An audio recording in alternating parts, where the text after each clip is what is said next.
Hello everyone, my name is Yong Boon and this is the first video in my new YouTube video series called Discovering Chemistry. Today's video will revolve around this question. Why does benzaldehyde have a pKa value of 14.90?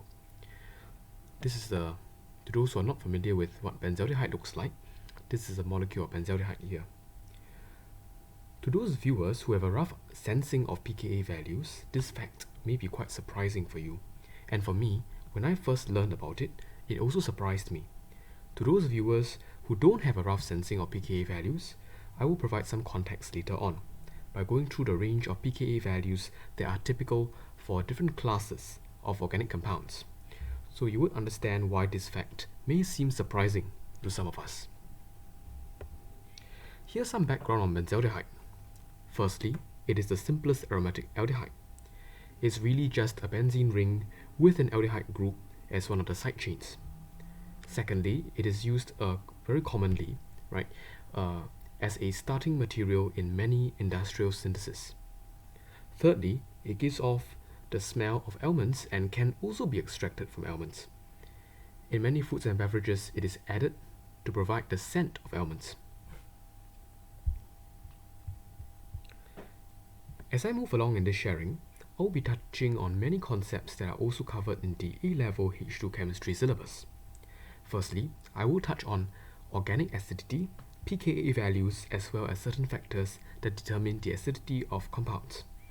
Next, I will also be talking briefly about the conditions for delocalization of electrons to occur and the concept of chemical resonance. An organic chemistry reaction that I will go through is the addition to the carbonyl group.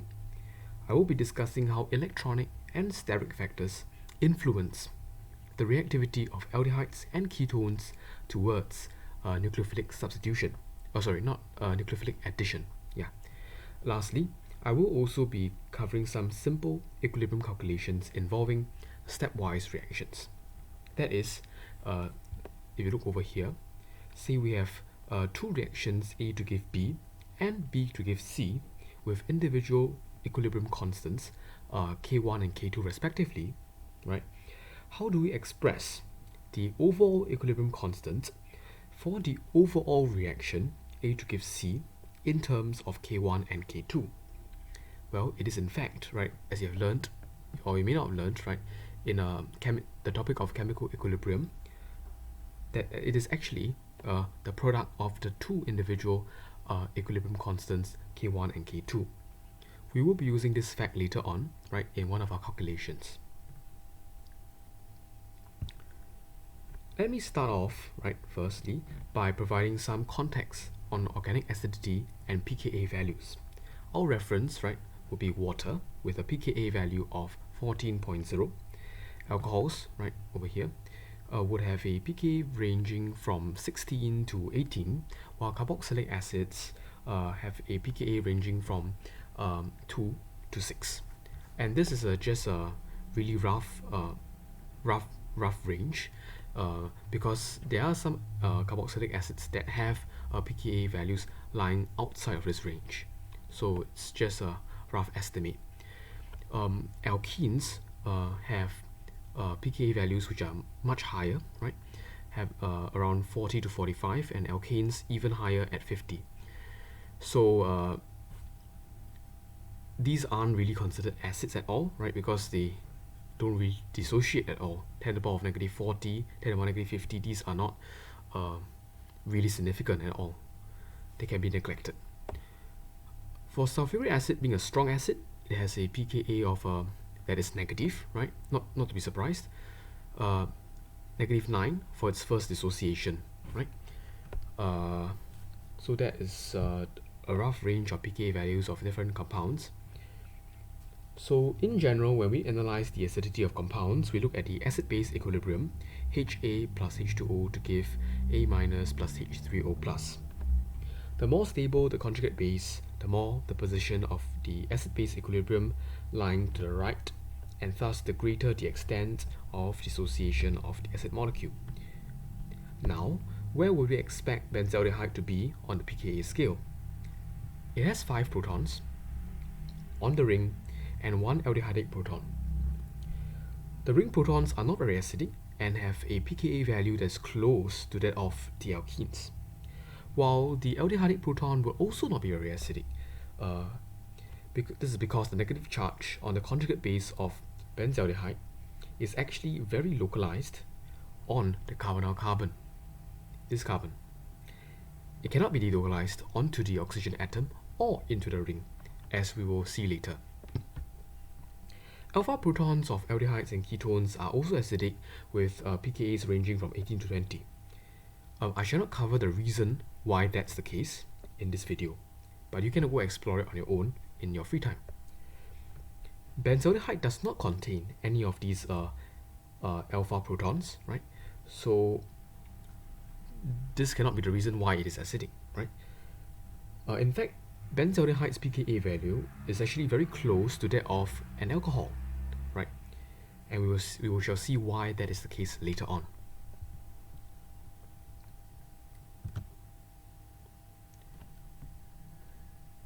Now, some of you may be wondering about the possibility of delocalization of the negative charge within the conjugate base of benzaldehyde.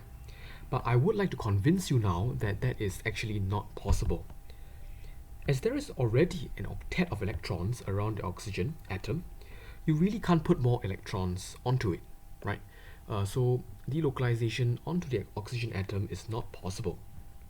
What about delocalization into the aromatic ring? I think that would be quite tempting because this is after all a benzylic carbon. That is a carbon at a benzylic position. So you may think of such resonance structures, right? If we can possibly delocalize the lone pair, right, on the conjugate base, right here, this carbon into this CC bonding region, right, forming a new pi bond, and with this pi bond of the benzene ring breaking, with this pi electrons going onto this carbon to form another lone pair. Now with the negative charge being transferred from this carbon to this carbon, and subsequently you would see that it is possible, right, for this lone pair to further delocalize inside the benzene ring. So are these resonance structures possible? Well, the answer is no. To understand why this is the case, let us first consider the hybridization state of this carbon atom, right, in benzaldehyde. So it's a trigonal planar. This carbon atom has a trigonal planar geometry about it, and we can conclude that it has a sp2 hybridized.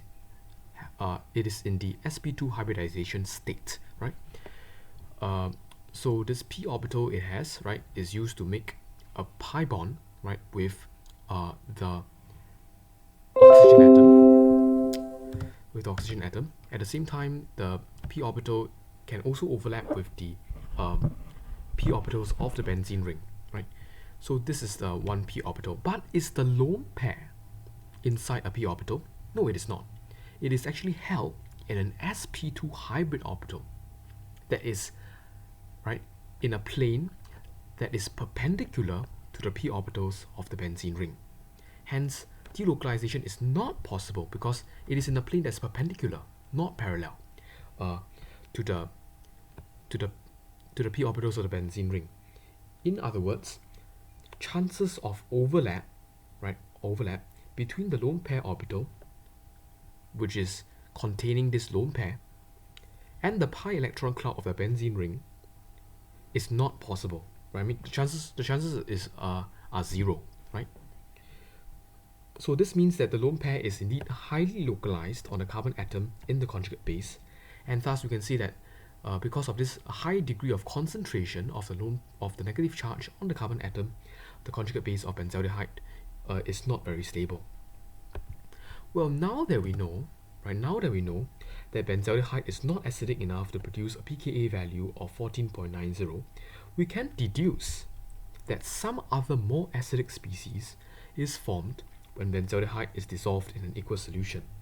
For the next part of the presentation, we will find out what this species is.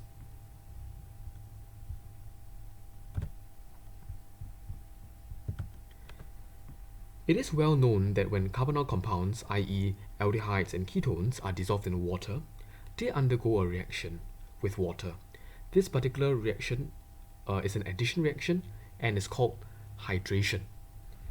The addition of water across the carbonyl group leads to the production of geminal diols. So this structure here is the structure of a geminal diol. The word geminal,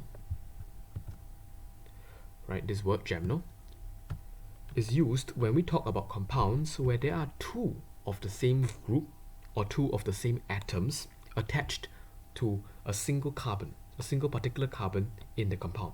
For example, a geminal dichloride is a compound containing a carbon atom attached to two chlorine atoms. Let us first go through the mechanism for hydration. I have crudely drawn the mechanism here.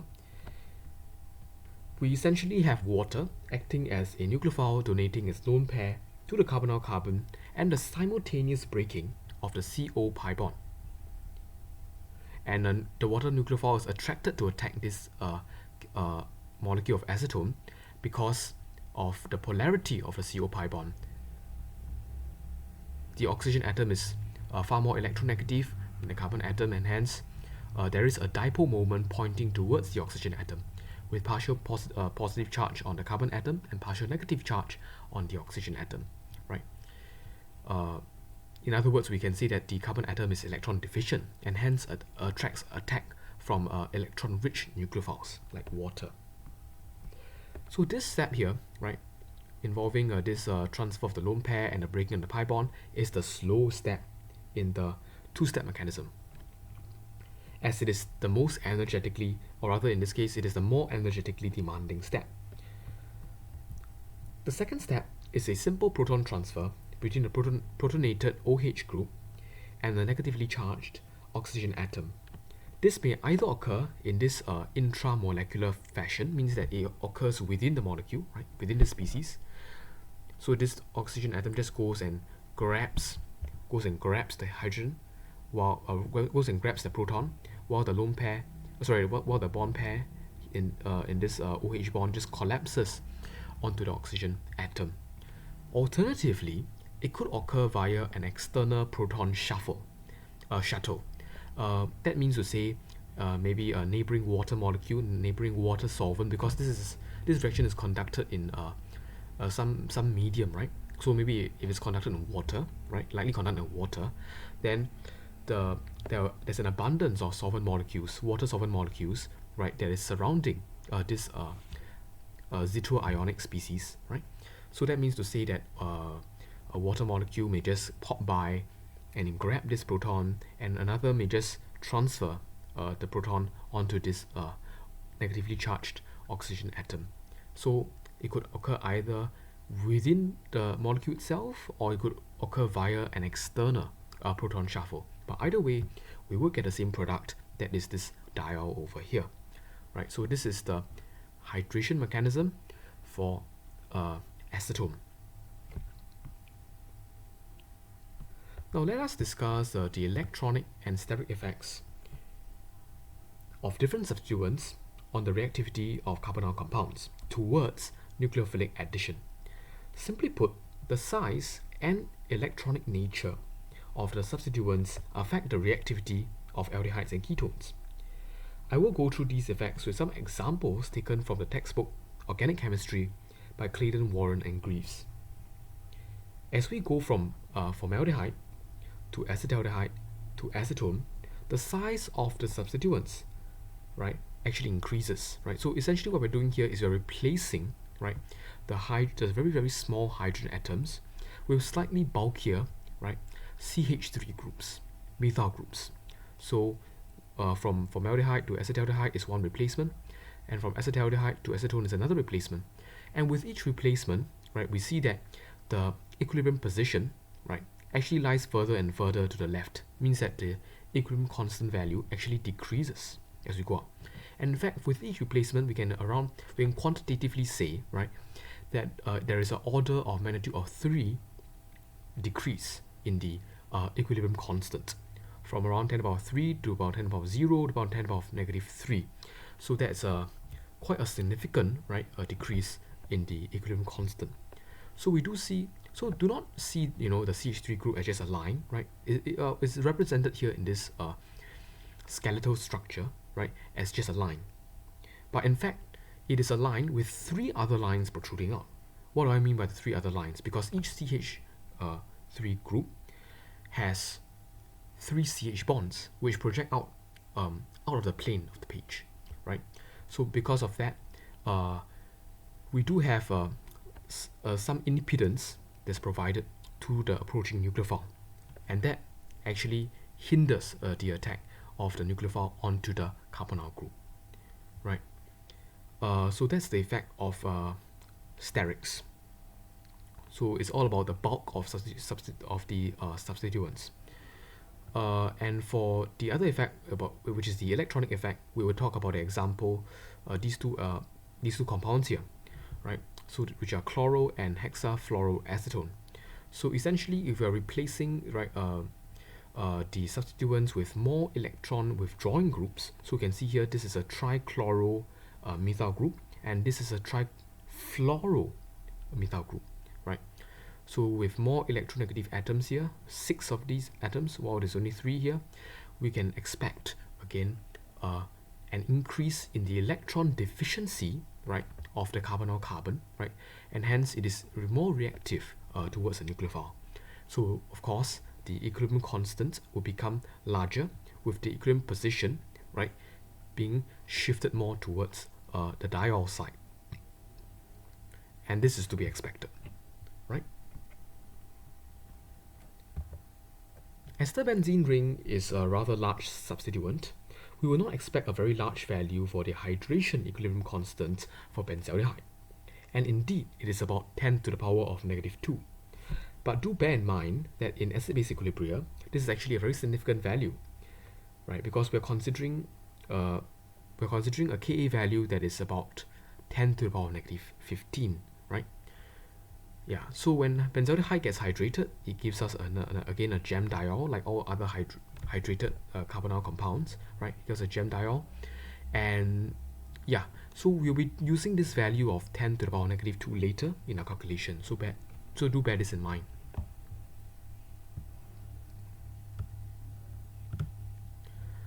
Okay, so perhaps the species that is responsible for the anomalously high acidity of benzaldehyde in aqueous solution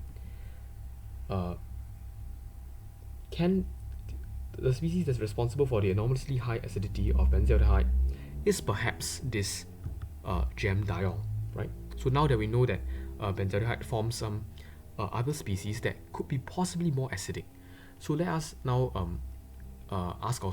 we'll naturally ask, right, what is the pKa value of this gem diol? So in fact, it turns out that it is estimated, right, to be 2.5 pKa units lower than that of the monohydric alcohol.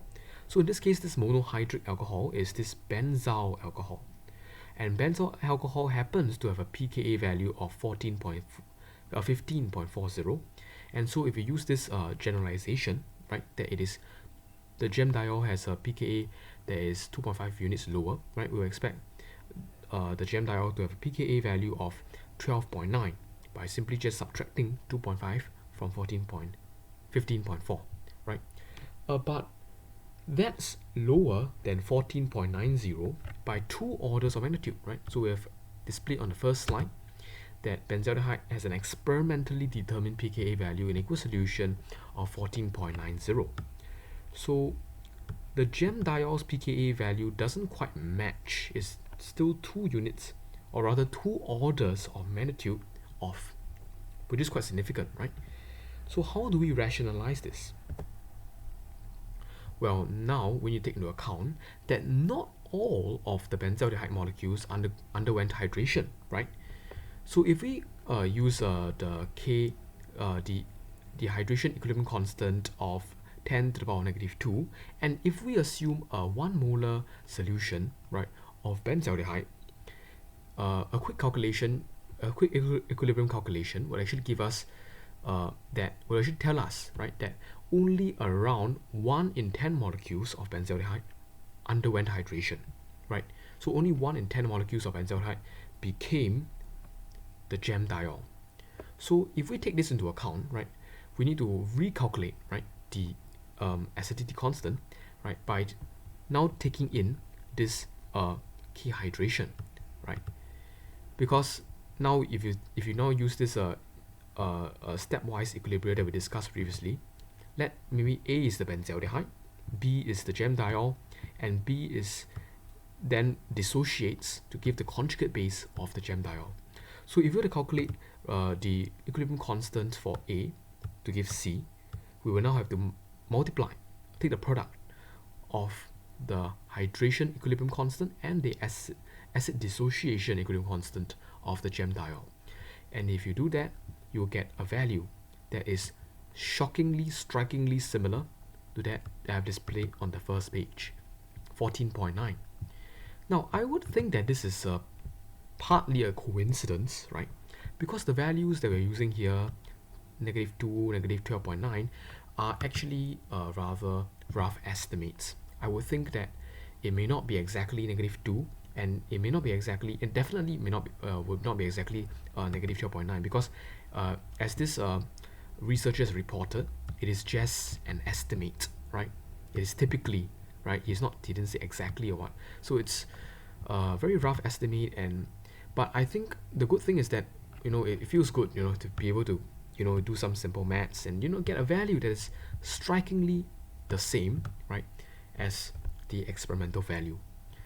Now, I hope you enjoyed this presentation, right, and hope you learned some, or rather revised through some of your H2 chemistry concepts as I went along. If you have any queries, please feel free to write in the comment section, right, and I'll promptly reply to you. You must be wondering perhaps where I got this inspiration to create this video. And my inspiration came from this post in this forum called Chemistry Stack Exchange, where this person, also Cressel, asked this question on this anomalous. She also noticed the anomalous pKa value of benzaldehyde, and began to ask right on this forum, and very nicely one of the other users, right, gave a thorough explanation as to why that's the case. And yeah, you know, I essentially just summarized some of the important numbers and statistics that was provided in the answer into my presentation, and so I need to credit them, right? So yeah, this is where the source which I got the numbers from. And yep, I hope you enjoyed my video. Thank you very much.